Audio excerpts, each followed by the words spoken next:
Good morning everyone. Today in this session we are going to discuss regarding the classification of elements.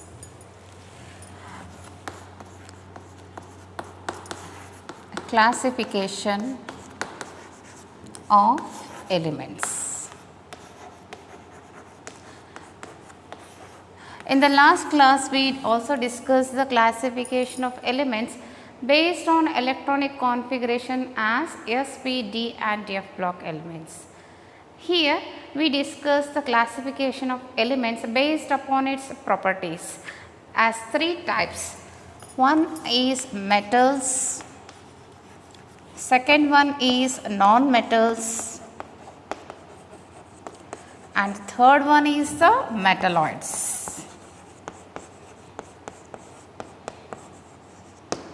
Elements are broadly classified based on their properties as metals, non-metals and the metalloids. Where are the metals placed in the periodic table? Metals are placed on the left hand side of the periodic table. The elements placed on the left hand side of the periodic table are the metals. What are its characteristic properties of a metals? Metals generally they are solid in nature. Metals are solid when they are at room temperature. Room temperature means at 25 degrees Celsius these metals are solid, except the two metals which are liquid at room temperature. In the competitive exam they ask you which are the metals which are liquid at room temperature. The metals are liquid at room temperature are mercury and gallium. Mercury and gallium, these are the two metals which are in the liquid form at room temperature. Remaining all the metals they are in the form of a solid. Metals generally they are having high melting point as well as high boiling point.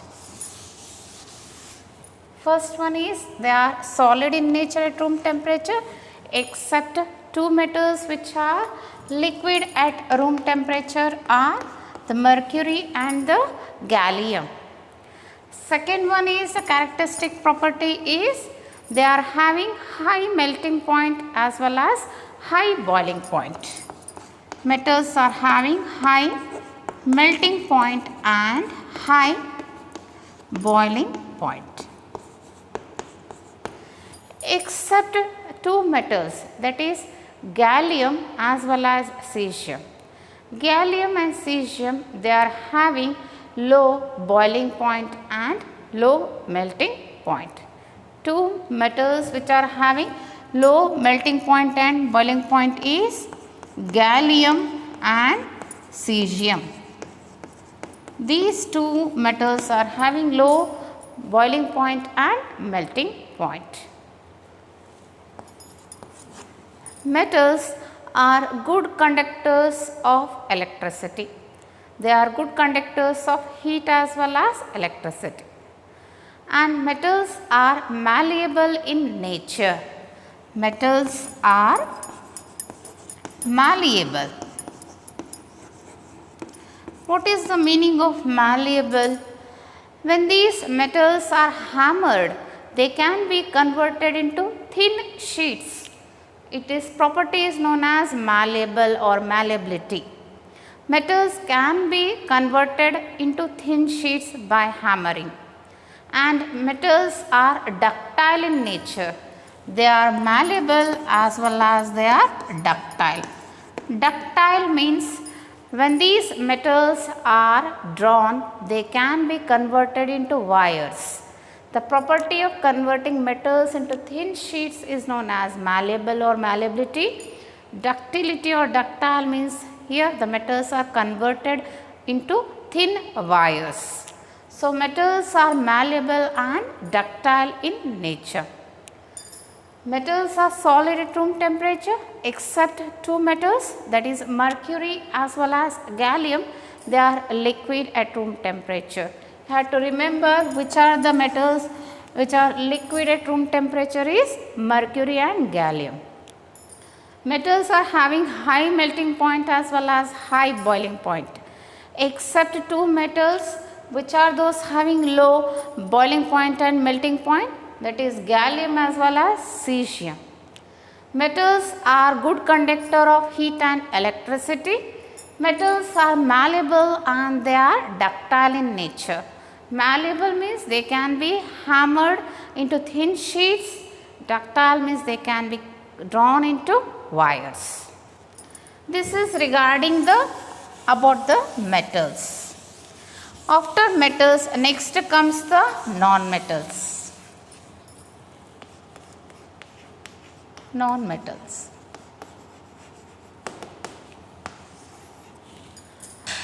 Non-metals, they are placed on the right hand side of the periodic table.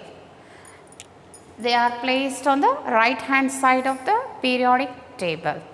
These non-metals, they are generally solid or they are in the form of gases.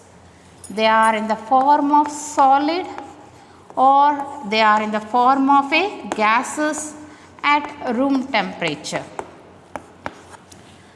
Except one non-metal which is in the form of liquid, that is bromine.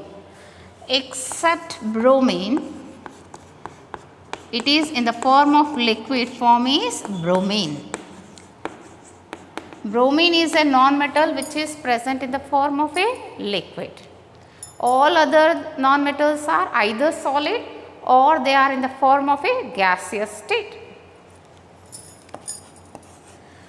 Non-metals are bad conductors of heat and electricity. And non-metals, they are having low melting point as well as they are having low boiling point. Low melting point as well as low boiling point. Except boron and carbon, which is having high melting point, which is the two elements having high melting point, boron and carbon. These two are the exceptional case. These elements are having high melting point, boron and carbon. Except boron and carbon, all the non-metals are having low melting point and low boiling point. And these non-metals, they are bad conductors of heat as well as electricity. Non-metals are brittle in nature. Non-metals are brittle. They are brittle solids. What is the meaning of brittle? If we apply high pressure on these solids, they will break. And they are not malleable or they are not ductile in nature. They are neither malleable nor ductile. They are not malleable and ductile. If we apply high pressure while hammering, we cannot convert into either thin sheets or wires. If we apply high pressure, they will break. Hence, these non-metals are brittle solids. Non-metals are placed on the right hand side of the periodic table. And next comes the third one is the metalloids. Metalloids are also known as semi-metals. The word semi means half. The elements on the left hand side of the periodic table are metals. The elements on the right hand side of the periodic tables are non-metals. Between the metals and the non-metals are the metalloids. They form a zigzag, and you can see here aluminium, silicon, germanium, arsenic, antimony, tellurium, polonium and astatine. These elements are known as metalloids. The metalloids, they are having a characteristic properties of both metals as well as non-metals. Metalloids are having the characteristic properties of both metals as well as non-metals. What are these example for metalloids? Aluminium, silicon, germanium, arsenic, antimony, tellurium, polonium and astatine. They form a zigzag form and they differentiate these metals from the non-metals. When you move from the left to right of the periodic table, the elements are tending from the metallic character to the non-metallic character. When you move from left side to the right side, the elements are tending from metallic character to the non-metallic character. The non-metallic character increases in the period. From left to right of the period, non-metallic character increases. Whereas when you move from top to bottom, that is down the group metallic character increases. From top to bottom, down the group metallic character increases, whereas along the horizontal period from left to right of the periodic table, non-metallic character increases. Examples for these metalloids are arsenic, antimony, tellurium, polonium, astatine and so on. These metalloids, they are having the characteristics of both metals as well as the non-metals. This is regarding classification of elements. After this classification of elements, next comes the merits of periodic table. What are the merits of this periodic table? The merits of this periodic table is, first one is that the position of the isotope is given only one place. Only one place is given for the position of isotopes.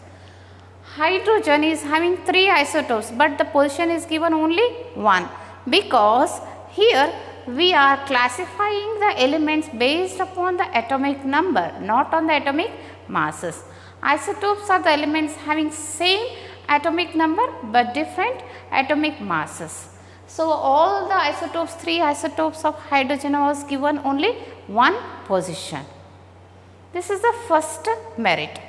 Second merit comes here, the elements, it is very easy to study the elements, because these elements are classified broadly into 4 blocks as S block elements, P block elements, D block elements and F block elements.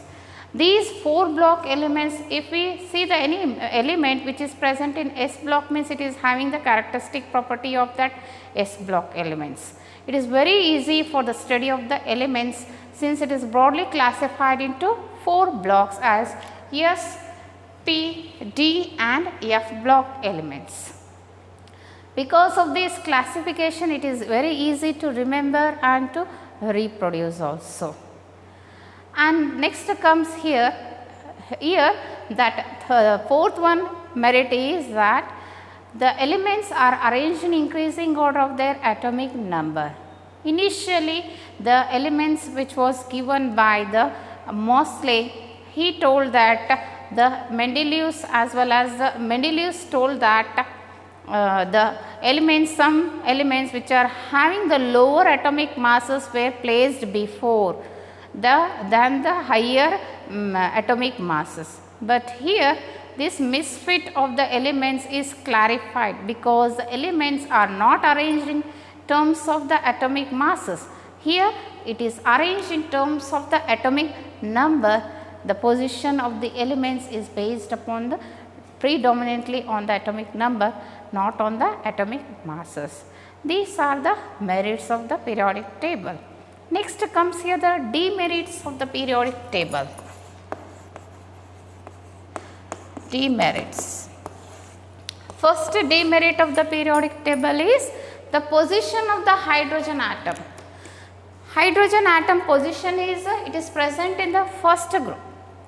Hydrogen, it is having the similarities of the alkali metals chemical properties, as well as hydrogen is having the similarities of the 17th group elements, that is the halogen family. Since the hydrogen position, it is not exactly defined whether it belongs to the first group or it belongs to the halogen family. Since it is having the characteristics of the first group elements also as well as the characteristics of the halogen elements, the position of hydrogen, exact position is not fixed, it is not determined.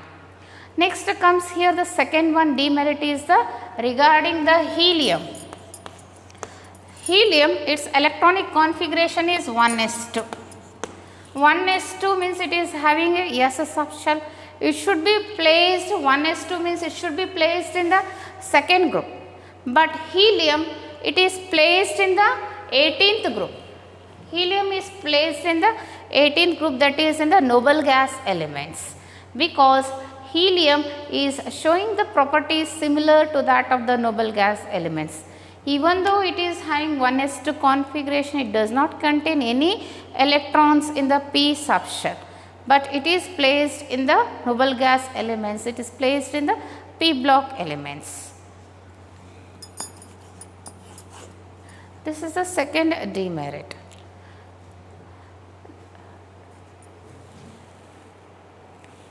The third demerit is the positions of lanthanoid as well as actinoid is not determined here. Exact position, it is not placed in the periodic table. They are placed at the bottom of the periodic table. This is the third demerit. In your theory exams, you get 1 mark or 2 mark questions. Write any 2 merits or demerits of long form of periodic table. After these merits and demerits of the long form of the periodic table, next comes here the periodic trends in properties. Periodic trends in properties.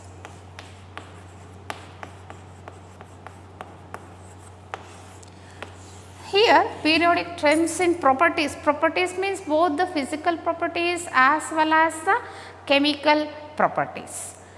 The elements in the periodic table, they are arranged in increasing order of their atomic number, and they are based upon the electronic configuration. They are classified into s, p, d and f block elements based upon their electronic configurations.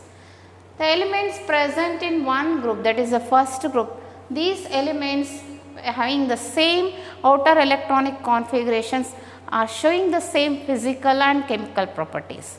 The elements, second group elements are having the same outer electronic configuration as Ns2. These are also showing the same physical and chemical properties in their group. But the elements, first group elements and the second group elements, the chemical and physical properties differ. The elements belonging to a specific group shows a specific similar and specific chemical and physical properties. And here the periodicity comes here. What is the periodicity? The elements here, after regular intervals of atomic number, the elements are having the same physical and chemical properties. The elements, for example, if I take the hydrogen, helium, after hydrogen and helium, 2 elements, the third element is the lithium. After 2 elements, lithium is the third element having the same properties as that of the hydrogen. So, we call these numbers as magic numbers. So, after every regular intervals of atomic numbers, the elements are having the same properties. After 2 elements, the third element lithium is having same property. So, these numbers are known as magic numbers. If we take second one, lithium, beryllium, 1, 2, 3, 4, 5, 6, 7, 8. After 8 element, the ninth one, sodium, is having the same properties as that of the lithium. Similarly, if after next 8 elements, that is the next here 2, 8, 8, 18, 18, 32, the elements are having the same, repeating the same properties. So, we call these numbers as magic numbers. 2, 8, 8, 18, 18 and 32. After regular intervals of atomic number, the elements are having the same properties and we call these numbers as magic numbers. And the property is known as periodicity. What are magic numbers here? 2, 8, 8, 18, 18, 32. After 2 elements, the third element is having the same property.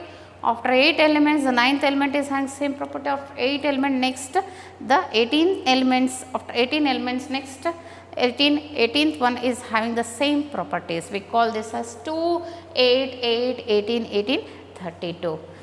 First is after first period, hydrogen, helium, 2 elements. The third comes here the lithium. Here after 8 elements, next the sodium is having same properties. After 8 elements, next potassium is having same properties. After 18 elements, next rubidium is showing same properties. After 18 elements, here next cesium is showing the same property. In this way, these numbers are given as the magic numbers, where the repetition of the properties takes place, and the property is known as periodicity.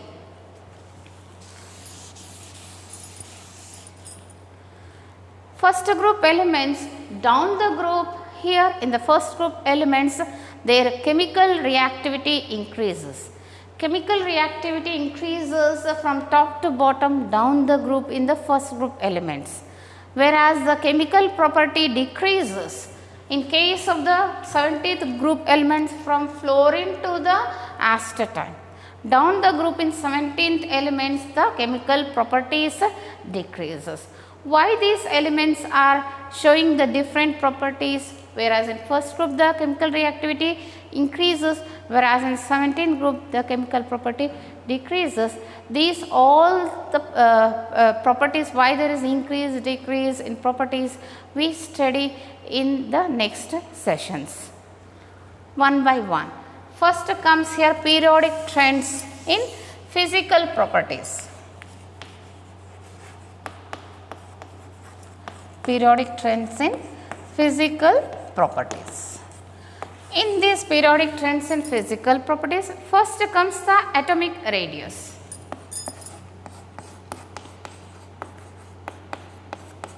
Atomic radius. It is the distance between the center of the nucleus and the outermost shell of an electron. Atomic radius is defined as, it is the distance between the center of the nucleus and the outermost shell of an electron. So, atomic radius, it will be different here for different atoms. In atomic radius, there are 3 types. Atomic radius are of 3 types. First one is known as metallic radius. Second is the covalent radius. And the third is known as van der Waals radius. Van der Waals radius. There are 3 types of radius. One is a metallic radius, covalent radius, van der Waals radius. Metallic radius, it is also known as the crystal radius. Metallic radius is also known as crystal radius. You will get in the exam for 1 mark questions. What is metallic radius, covalent radius, van der Waals radius? One by one we will study. First comes here the metallic radius.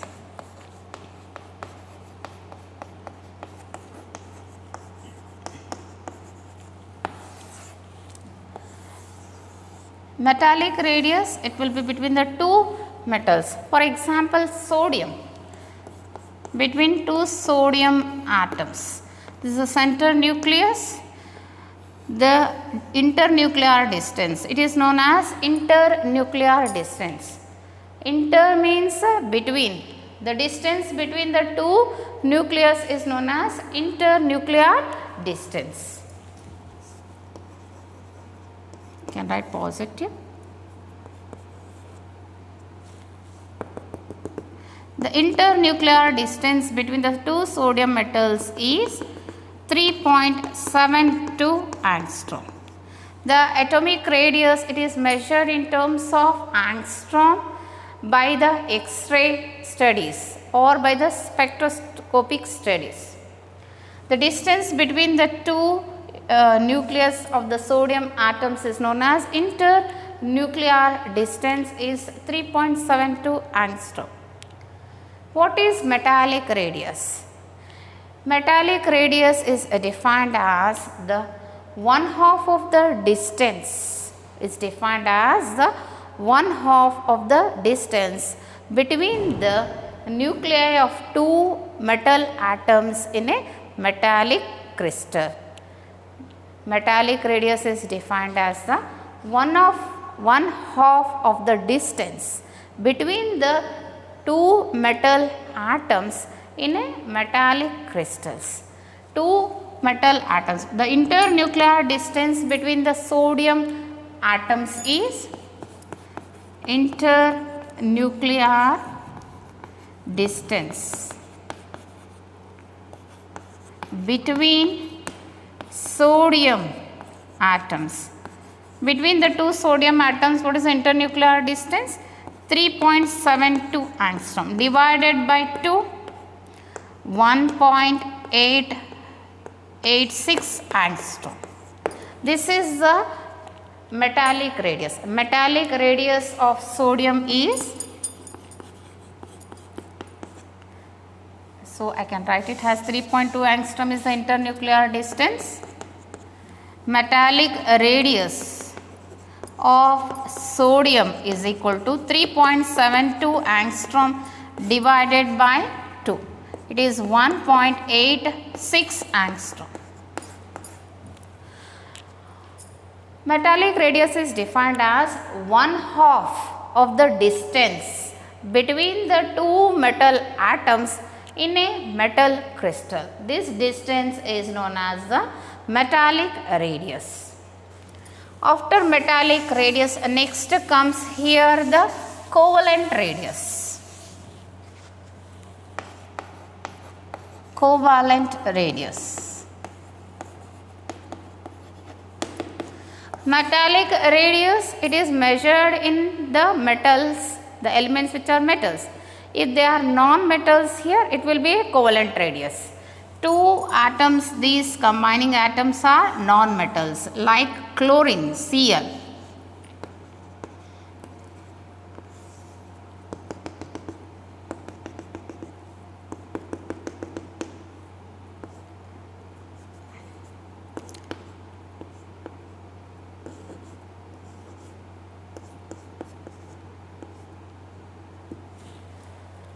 Covalent radius is defined as 1/2 of the distance between the two similar atoms bonded by a single covalent bond. Covalent radius is defined as 1/2 of the distance between the two similar atoms bonded by a single bond. Internuclear distance between the chlorine atom is 1.99 angstrom is the internuclear distance. 1/2 of the distance of the between the two similar atoms bonded by a covalent bond or by a single bond is known as covalent radius. Half distance is 1.99 divided by 2, that is 0.99 angstrom is the covalent radius of the chlorine atom. If an atom is a non-metal bonded by a single bond, it will be covalent radius. If it is an metal, it will be metallic radius. Next, third comes here van der Waals radius. Van der Waals radius.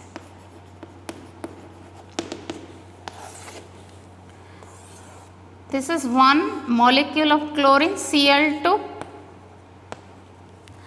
Another molecule of chlorine, Cl2. There are two molecules of chlorine. Van der Waals radius is internuclear distance. One half of the internuclear distance, it is defined as the internuclear distance between the two atoms of two neighboring molecules is known as van der Waals radius. What is van der Waals radius here?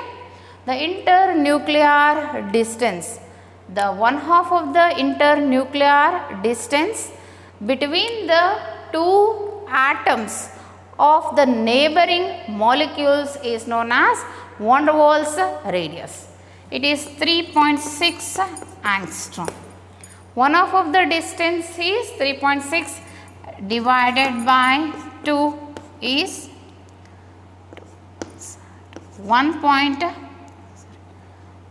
0.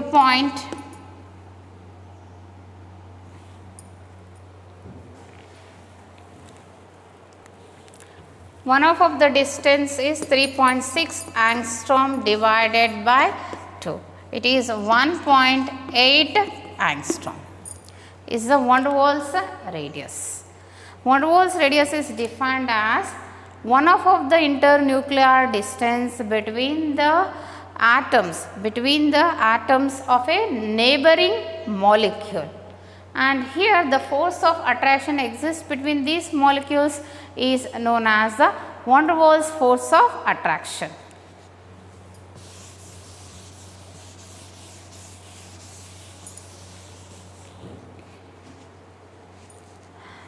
Next comes here the periodic trends in atomic radius.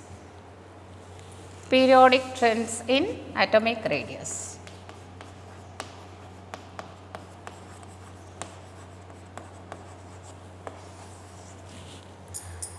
Periodic trends in atomic radius. Here, what happens to the atomic radius along the group and down the period we have to study. So, along period,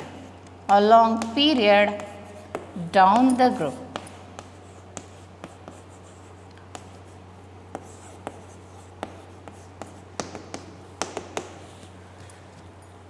Here, if we take one period, that is the second period.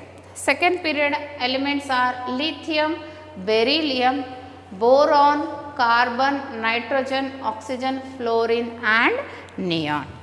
The second period elements are lithium, beryllium, boron, carbon, nitrogen, oxygen and neon.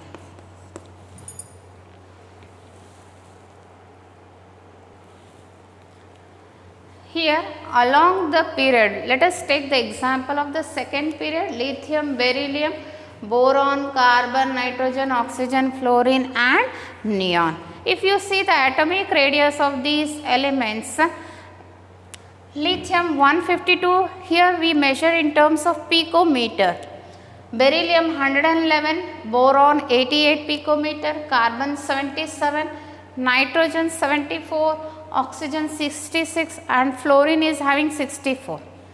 When you move from lithium to fluorine in the second period, what happens to the atomic radius value? Atomic radius is goes on decreasing. The size decreases. Along the period, the size decreases. Why the size decreases along the period? Here, this is all elements in the same period having the value n is equal to 2. They are having only 2 shells. Lithium, beryllium, boron, carbon, nitrogen, oxygen, fluorine. They are having only 2 shells. Lithium, you know that its atomic number is 3. First shell 1s2, second shell 1s2, first shell is having 2 electrons, second shell is having 1 electrons. 1s2, 2s1. Beryllium 1s2, 2s2. 4. Boron 5 electron, where it is added? In the second shell. Carbon, the electron is adding to the second shell. Nitrogen 7 atomic number, it is adding to the second shell. Oxygen 8 atomic number, here they are added to the second shell. Fluorine 9 atomic number, they are added to the second shells. So, as you move from lithium to fluorine, from left to right in the period, horizontal period, what happens to the size? Size decreases because the electrons are added to the same shell. When the electrons are added to the same shell, here its effective nuclear charge increases. The force of attraction between the nucleus and the outermost electron increases. When the force of attraction increases, what happens to the size? The size decreases. Why the size decreases from lithium to fluorine? Because the electrons are added to the same shell, effective nuclear charge increases and the inner electron screening of this inner electron decreases. These electrons screening effect decreases. Hence, the force of attraction between the nucleus and the outermost electron increases, which in turn decreases the atomic size. Along the period, atomic size decreases. Hence, what happens to the atomic radius? Atomic radius also decreases. Down the group, lithium, sodium, potassium, rubidium and cesium. Down the group, lithium, sodium, potassium, rubidium, cesium and francium. Lithium is having 2 shells, sodium is having 3 shells because it's the period is in third period is having 3 shells, potassium 4 shells, rubidium 5, cesium is having 6 shells. When you move down the group, here the atomic number goes on increasing, the number of shells also goes on increasing. As the number of shells goes on increasing, the force of attraction between the nucleus and the outermost electron decreases. Here the effective nuclear charge decreases as well as the screening effect of the electrons increases. Inner electrons, the screening effect increases, whereas the effective nuclear charge decreases. Hence, atomic radius increases when you move from lithium to francium. Lithium is having only 2 shells here. If you see the values, atomic radius increases. Lithium is having only 2 shells. Sodium 3 shells. Potassium 4 shells. So, rubidium, it is having 5 shells. Cesium is having 6 shells. When you move from lithium to the cesium, what happens here? The n value increases. N value indicates the number of shells. The n value increases. With increase in atomic number, the n value also increases and the force of attraction between the nucleus and the outermost electron decreases. Effective nuclear charge decreases, whereas here the screening effect increases. Due to the decrease in effective nuclear charge, here the size increases. Atomic radius increases down the group with increase in atomic number and decrease in effective nuclear charge.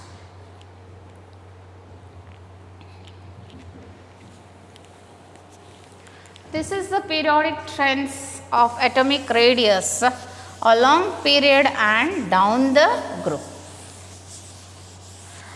Next comes here the ionic radius. Ionic radius.